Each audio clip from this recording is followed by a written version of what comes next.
What's going on, Internet Nerds? Steven here with a Loki breakdown, but a little bit different tonight. We are in John's backyard. We're going to have a debate between the senior nerd, John Hughes, who's on the side of Loki was okay, he's wrong. And then we have Mike, who loves Loki. He can be biased, though. He did like the sequels. He can be biased. He did like the Star Wars sequels. Yeah. So I didn't say that. he used to like the sequels. But on record. But we're going to be biased. We're going to be right down the middle with it. John's getting a call, though. Not up there. We have a set amount of questions where the two of them are going to go at whether the episode was good, whether it's not good, their theories about the episode, and then we want to know how you feel after hearing their two sides. Did you enjoy the episode? Did you not enjoy the episode? Did you agree with John? Did you agree with Mike? And let us know why down below, why you feel that way or think that way. So we're going to open up with opening remarks, where they both get 1 minute to present their point. We're going to let Mike go first. So Mike's going to present his 1 minute opening remarks about why the episode was good. 1 minute. Okay, episode was great because everybody just wanted another Loki, but that's just an easy cop-out. Such an easy cop-out. We now have the biggest bad, bigger than Thanos, that we will ever have in the universe, and it was set up so perfectly. I don't even need a minute. That's it. John, your opening statement. And that is why you need senior leadership here to get them to get them back on track. Mike is biased because he loves the comic line that may come from this, ignoring that this is the MCU, not the comic books.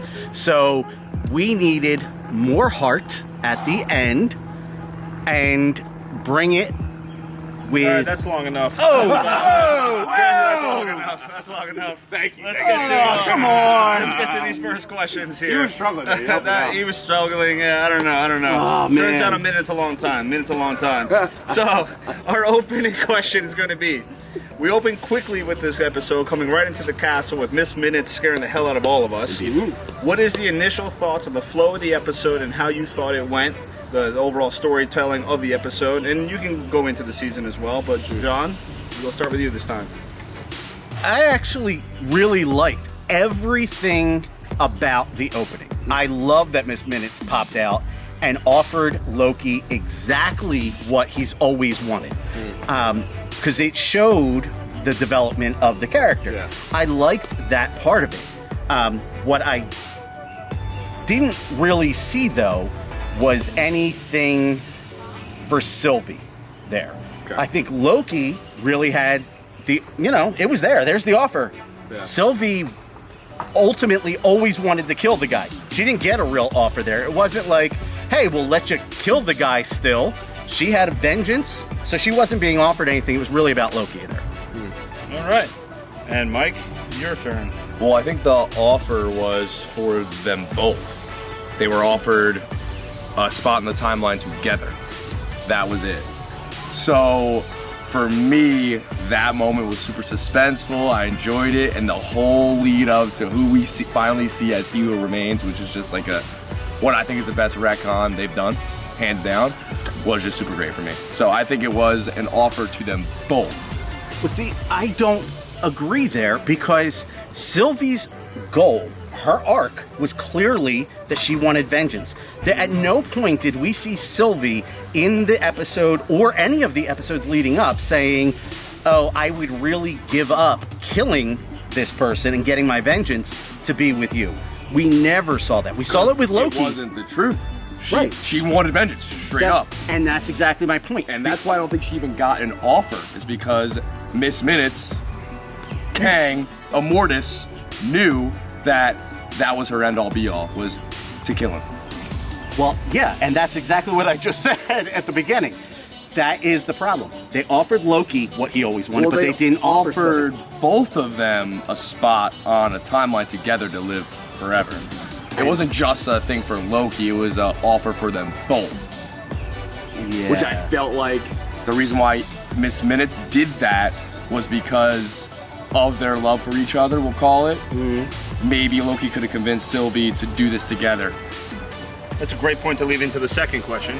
So let's go into He Who Remains and our thoughts about how we first introduced to him, what you thought he was going to bring to the table, and then what he actually does bring to the table, and what he does actually to the whole MCU. John, you went first last time. Mike, you go first. When Miss Minutes first says He Who Remains, I didn't think it was going to be him at all.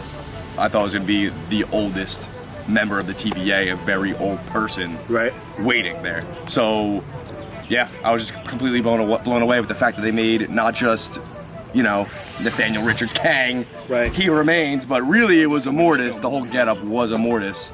So for them to make Immortus necessarily like He Who Remains, and to just bring this whole character to light, for me, that's what they needed to do. I don't know. That's me. Yeah, no, I was totally fine with the characterization of He Who Remains. I feel like, the last man standing in the Citadel being a little off. Yeah. I felt like it was reminiscent of Willy Wonka. Saying that, yeah. Yeah, because, he was a little, this was everything. So I was totally cool with the characterization. Yeah. It makes sense to me. Last man in the Citadel is going to go a little kooky, and I liked that part of it. I liked that characterization. It was definitely not Kang the Conqueror. It was not the "you're going to fear me" Not characterization, right? So I totally dig how we got into and meeting He Who Remains, and I liked it. Yeah. So yeah. Ravona leaving, where does she go? And how does it affect the MCU? Well, it's on me first, right? So, Ravona, that's a really interesting question, right? I did not really see that coming. Yeah. That she was going to just. Yeah. Well, one, I didn't think she was going to leave him alive. I'll be honest. I didn't think she was going to leave Mobius alive because now there's a witness behind, right? There's a witness behind. You see how John thinks. Right, man. You got to kill him, right? You don't leave any witnesses. You bury the bodies. Oh my God. No, I was surprised. I have no idea where she's going. She could go anywhere on the timeline she wants. So she said she's going for free will. To me, that means she's hunting down Kang. But it could also mean she's going looking for her own free will. So I have no idea where. And I like that part. I like that they left it kind of Open. open. I think we're learning a lot here that John likes a lot of the episode. So, Mike, what is your opinion on Ravona? No, I honestly agree with the whole thing too, as well. Obviously, she was given some information that had motivated her to do this, which I'm calling him Immortus, not He Who Remains, because that was the whole getup. He looked just like him in the comics. So He Remains, Immortus, interchangeable, whatever you want to say. Giving Ravona some information that clearly she's hunting down, like you said, Kang, but I think she's trying to find her place with him and run the TVA with him, because she is so convinced that the TVA has a purpose and they were there for a reason. She needs to believe she was put there for a reason and not just a puppet of the TVA like all these variants pretty much are. Yeah, but do you think that we're going to see her storyline play out as the love interest here, or do so. you do? Because that is a comic line that does come through. Yeah. They end up as a team, more or less, right? I mean, dating, and if you date in the MCU, I don't even know. Do you date in the MCU? How does that work out, right? Yeah. So, No Usually don't live to see it to the right. end. No, so yeah, I'm curious to see which Kang she's looking for. Gugu Mbatha Raw had said in it. She alluded to the fact of it. She didn't say it, but she didn't not say it either. She was asked if she was going to be a part of Ant-Man and the Wasp: Quantumania as a villain, and she changed the subject very quickly. Yeah. So that has led me to believe that she is on a mission to be at Kang's side. So talking of Kane, we got a quick introduction that none of us were really expecting the way that he was introduced, whether he was one of his personalities or his different variants or one of his other names. What do we think about him being introduced right away, and now we don't actually have a confirmed date of seeing him again for another 2 years? Yeah. How is that going to play out? Was that a good call or bad call? I'll send it to Mike. Yeah. I honestly think it was a great call, because how else are you're introducing the multiverse right now? When are you going to wait to introduce them? There's no other way to but right now. And it only made sense for him to be at the Citadel, at the top of the seat of the TVA in this show, because everybody's getting this confused. It's called the Loki show, but this show has never been truly about Loki. It's been about the TVA, the multiverse, and the timeline itself. That's what I think. And that is what I hated about it, because this episode made it that. Up to that point, we were seeing the character arc, we were seeing development, we were seeing a love interest for Loki for the first time, really. We were seeing, which is really, bizarre, because he's really just loving himself, the true narcissist. But no, I don't like that. This should not have been the setup for the multiverse. This was about Loki. It was about Loki in the beginning, and they took the cop-out at the end that this is just, we just introduced the multiverse, and we didn't really bring this back. And I know you love it because you're looking forward to the multiverse and the opportunities that are there, but I wanted to see something happen for Loki, more than just being betrayed by Sylvie. And even if you call that a betrayal, being pushed out like that. Well, I'm saying, I want to example. Well, what I'm saying is, from the very beginning, this has never been about Loki. That's what I'm saying.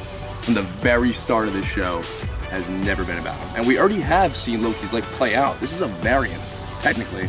We saw Loki's whole arc happen. He went from a god of mischief to a loving brother, and to sacrifice his life to try and help his people. That was his arc. It's over. It's done. This is a new story. For John's rebuttal, I do have to say, John, I think I agree the story was used as a vehicle. So I answer to that, Mike's point, that this was a vehicle and Loki was just almost a misdirect in a way.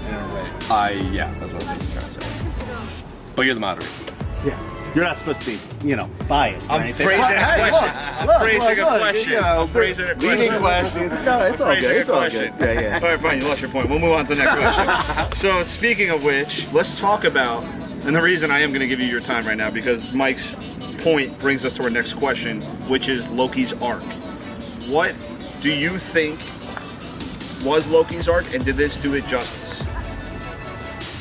So, I think that we did see an arc for Loki in this, and it was him actually coming through and breaking from only wanting what he wants. He stopped short there, right at the end, put his own life at risk when she was going with that sword and transported himself, boom, right in the way, and said, I only want to see you okay. That was it. So we saw a full arc for him in that he stopped being the self-centered individual that he had been all throughout. So we do see that, but then it was just thrown away. I mean, I wanted to see, like, But it came full circles. How is it thrown away? Because there was no emotion to it for me. Because he was pushed away, and then we just have Sylvie there, and she just does what she was always going to do. That wasn't an emotional moment, though? I don't feel it was. I did not feel emotional. I don't know, man. I cried like a fucking baby. Well, that's... Mike cries at everything. Let that be a note. We're learning a lot about John tonight. No, I mean, it's just, being pushed through that door almost as a betrayal. After a kiss, though, After a bro. kiss, bro. First kiss and the girl leaves you, whatever. Let's give Mike his time. All right. Your opinion about the Loki arc and how this series did it justice or not? Well, I just feel like the arc, we already knew the arc. So it just repeated itself. He became who he was supposed to be all along. So, yeah, the arc already happened. We saw him redo it again. Because honestly, I feel like his arc was fulfilled by episode, 2? When he got replayed his whole entire life in front of him. And he saw what has happened. What happened to his mother, what happened to his father, brother, his own life. So I just think that was, again, it was never the story itself. It was always about the TVA, the timeline, He Who Remains, Mortis, Kang Conqueror, whatever you want to call him. That's what I think it was about the entire time. It was a massive misdirect. Focusing on Loki, focusing on Sylvie. Never was truly about them. They just played a part in this story. if that makes any sense. General question, I'm interested in both of your opinion on it. Going on both of this theme, they actually give us a title card that literally changes. That's not actually saying this is what the one show is about. So could you not see possibly what Mike's saying, that this show really never had anything to do with Loki? And could you possibly see what he's saying, what John's saying, in that the show should have finished off Loki's storyline in a maybe more bow-tied way? Well, then again, it's really not over yet. There's still a season 2. That's true. So we got hit with this massive cliffhanger, which I think was And season awesome. 2 might be coming out before Ant-Man. Just before, which I think that's the call. Like 2022, just before it comes out, leading into the movie. I think it's gonna happen. So technically, it's not over. So we can't really even say this right now. Okay. I hear what you're saying, and that's fine. You know, you want to end on a cliffhanger, and you want to. I mean, that sets up season 2, right? We have a cliffhanger. Now, Loki is off in a world where they don't even know who Loki is. Yeah. Sylvie is stuck at the Citadel with. I guess, right? Like, we Like, really don't know. Right. What Yeah. what happened to Sylvie? We don't really know, other than she's there. So, yeah, I just feel like I can see what you're saying. It's just setting up season 2, but I still did not feel as. Well, not only season 2, Yeah. setting up No Way Home, Multiverse of Madness, Quantumania, season 2. Phase 4. I mean, that's what it is, right? It's setting up Phase 4 the next 10 years. Well, I just don't We're know going to have the how villain else of. they could have brought him in, knowing we were getting him. Like, how else would you envision Kang coming into the universe without being involved in this series? How would you have seen him come to life without being involved in this? What I. And, you know, what I would We're going have. to answer that question. Yeah. Because Mike is leading into our next question. I want your overall rating and opinion on the episode, so that's where I was going. John, you can give your opinion on how you would change Okay. to what Mike was saying, but I want to start it with your overall rating, or you can end it with your overall rating. That's up to you, and what you would have done to the show. End it with the rating. End it with the rating. Okay, so for me, what I would have changed here is I wanted to see what I think would have had set us up a little bit better is if when she had killed He Who Remains, we had found out it was, and I know you're gonna hate this, a Loki variant who then said that Kang is now coming. I would have liked to have seen Oh my that God. Loki had actually achieved what he had ultimately wanted to achieve, Which? which would have been to be at the seat of power and had. Wait, you're sticking with that? You didn't think he grew at all, or No, I don't mean to but, jump sides. no. Jump Look, sides here. that variant changed. But if this one had been the variant who had actually succeeded at it, because we've seen all the other variants fail, right? That's what we saw when they all got together. Every one of them had failed. They've been pruned, and that's where they were.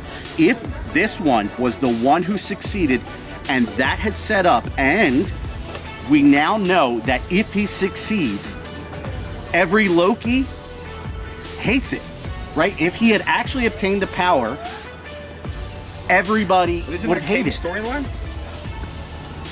But that's what I'm saying is if Listen. Loki had done it, right? She kills him, Yeah. and then it wears off. The magic wears off, and he boom, and he comes, and now he says, "You released Kang," or "Here comes see. Kang," right? Like he had succeeded. He had achieved it all. And he that's had. how you wanted Kang. A Loki And then- variant to No. say Kang is coming. Yes, I wanted him to give warning that Kang is coming, so that we didn't get this. You know, while I said I liked the characterization of He Who Remains, Yeah. I want Kang the Conqueror. I want the fearful, and I know he's coming now. Yeah. But I would have You loved think just every. after what we've seen, just one of him exists. After everything we've seen. What, just of him. one Kang? Just one Kang. Well, actually, I think what we're going to see now is that instead of the one who was smartest or whatever this variant was succeeding, we're going to see the Conqueror who killed all the other variants, and that's how we end up. He's running the TVA because he killed off everyone else. I think that's how this Kang now is in power. So on the timeline we're going into. Like a variant of him revealed he's coming. You wanted to see another Loki after the 11 Lokis we saw already reveal Kang. That's what you You want. wanted alligator Loki. I wanted no. You wanted Pig Loki to come out and say, Kang's coming.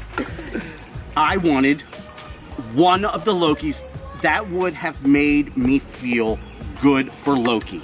Why though? One had actually succeeded, and we see that if he does win, if he does succeed, and Is that succeeding for Loki though? yeah, Is it though? if he Because we obtains, if he saw him obtained. come through his whole entire life and realize that that's never So, what he actually Instagram Live, wanted. you can, Mike's He wanted to be a Wait, good so brother. let's give. We're gonna give Mike his due. What is your overall rating? overall rating for the series or just the episode? Series. The series, I would probably give it a solid 9. I like the Okay. series. Right, It's just so the not terrible. Not right. No. It's not Yeah. that the series was It's not a bad. Game of Thrones ending. So don't do that. No, not at all. even It was watch just it, the Bob. ending. I think they could have added something more to have the emotional impact. Okay. Well, let's give Yeah, Mike. like a Loki variant. No. Let's hear it. Let's give Mike his due. Same question, Mike. What is your overall rating at the end, and what would you have done, if anything, to the series? I wouldn't have changed anything, and I'd give it a solid 10. Such a Short sick and fan. I think there is a level of, and you know what? This is not really a question. This is more of just a statement. There was a need for exposition for the multiverse, and we needed some rules. We needed an explanation. We needed some guidelines, and I think that the Plus series. What about that? Do you not think that the Plus series was used properly, and that this gave us a vehicle to explain the multiverse? Oh, absolutely. I love everything up to Yeah. the minute she kills him. Yeah. Because in my mind, it becomes very emotional if Sylvie kills what she thought was He Who Remains, and it turns out it was the only successful Loki, But and she he was looks very like... upset at the end. She drops her knees and starts crying. She realized she messed up. She does. She realized she messed up because it didn't make her happy. Exactly. Right. She. So whether or not Achieving her goal wasn't- Loki variant, does that matter? These boys can go at it all night. So let's get to our last two. We have one more question and then a closing statement. Yeah. So final question is, it's not even a question. What's your overall theory of what happens next? John, I'll let you go. Oh no, you went last. Yeah, I first. went Mike's first. Give us first. the mic. Me? Oh god. So overall theory from today to For season 2, for the MCU. the MCU entirely, I think we're gonna start seeing little seeds of Kang and like his variants throughout the movies and the series and things like that. And then we're eventually gonna come to season 2 of seeing the Kang the Conqueror running the show behind the TVA, and we're gonna see Loki in Multiverse of Madness, Doctor Strange. So we're gonna see him a little beforehand, and we'll see what kind of part he plays. Now, honestly, I really don't know. It's really hard to guess at this point because my mind was completely blown from the series. But that's all I got. I really, honestly, I can't give you a concrete answer. I just think we're gonna see a bunch of variants of Kang throughout the rest of the MCU until we get to the Conqueror. That'd be very cool. So what I think is going to happen, is we're going to have alligator Loki is going to become Please, is going to come and challenge Kang the Conqueror and take over the my money. TVA. Take my money. And we may see him partner up with Throg Yes. to do it. Yes. And I think that'll satisfy everybody. It will be a very Disney series. Oh my god. Look, it'll be a Better Disney rebuild. thing to do. I mean, we had The not? Mandalorian where it was about a badass bounty hunter, and it totally becomes about Baby Yoda. True. So it wouldn't be the first time that they found out somebody was super popular that they weren't expecting and Yeah. go in a totally different direction. Let's hope that happens. Yeah. So no, what do I think is going to happen? Look, I think we're going to see a threat of Kang, much like we did with Thanos. He's going to be the behind-the-scenes, arc Yeah. in all of the different multiverse as people are trying to figure out their multiverse. And I think the really cool thing for us as viewers is going to be we're never going to know which multiverse we're in. Yeah. Right, because we're going to see a Spider-Man, Yeah, No Way Home and we did have not. no idea Yeah. which plane of the multiverse he's on. Yeah. And we're going to see a Doctor Strange who can possibly go across the planes. See, I see him taking the seat eventually, Doctor Strange, of where He Who Remains was. I see him eventually becoming that person. And that castle becomes his castle. And that's it. And it he's- kind of looks like it already. You know what I mean? And he's going gonna to be have to be protecting him. the sacred timeline. think so. We're going to go back to there's going to be one sacred timeline, and that's what. But now it's going to be Doctor Strange controlling it. Yes, or there's going to be a better managed multiverse. I don't know where else you can really go from there. I don't know. So let's bring this all back. This was an amazing conversation. We hope you like this style of breakdown. We're going to go to our closing remarks. We love each other. We're gonna go to our closing remarks, but don't forget to subscribe to our channel. We post content all the time. Follow us everywhere at Theater Nerds. We're live over there. So we're gonna go, John, your closing statement, and we'll go to Mike, and then Mike take us out after the fact. So John, your closing remarks. So I really like that. I really like that we had a Loki show. I liked the introduction to Sylvie. I liked everything that we got to see with variants and setting up a multiverse. But I don't think that we set up a Kang the Conqueror as fearful as we should be of Kang the Conqueror yet. I don't feel... So, that's my closing. I got a judge over here who's ready to just... I gave up my responsibility. Mike. I think we got, it's a fly on me. I think we got a beautiful show about Loki being able to relive his arc again, but really it was a show about the TVA, setting up the multiverse, and seeing a villain that is so scary, we have no idea what's about to happen. Thanos level squashed. This guy is going to be insane. You better prepare for it. All right, cool, guys. Let us know what you think below, and we'll see you on the next one. Peace.